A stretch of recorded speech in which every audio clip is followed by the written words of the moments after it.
This is one of those many drills that the more you exaggerate it, the more you get out of it.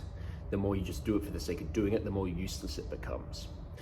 So for the time allowance that I've given you, better off to do 2 or 3 reps and really squeeze as much juice out of each position as you can, rather than getting 10 reps done in that time.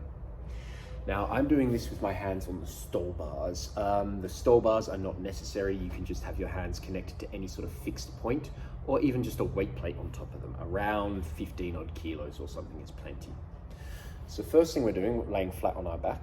We're gonna push the small of the back in towards the floor. So we're gonna go into that posterior pelvic tilt. We're gonna keep the glutes alive, and we're gonna keep the heels on the floor, and then externally rotate as much as we can, trying to touch the pinky toes towards the floor.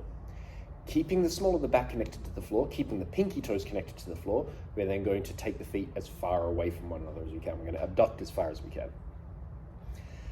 We're likely going to hit a little pocket here that wants to cramp. Once we've hit that, we're going to try push past it and then keep that sensation there with the glutes tight.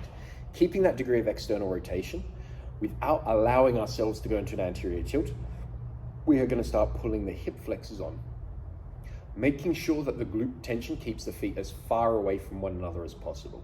We keep going up until we're to the point that our hip flexors are maxed out. From there, we really want to pay fine attention to this detail of lifting one vertebra at a time. So the first, we're just going to get just the tailbone away, absolutely nothing else.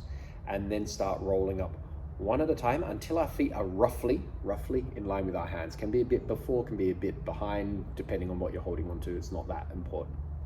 Then from there, the goal is to try keep the feet as close to the floor as we can and the feet as far back as we can, and then roll the spine back into the ground. The more we're keeping those two things happening, the more that we're still active through the hip flexors and the glutes. Once the spine gets connected back to the floor, then keeping the glutes nice and tight, we start letting the hip flexors go, keeping the feet as far away from one another as possible.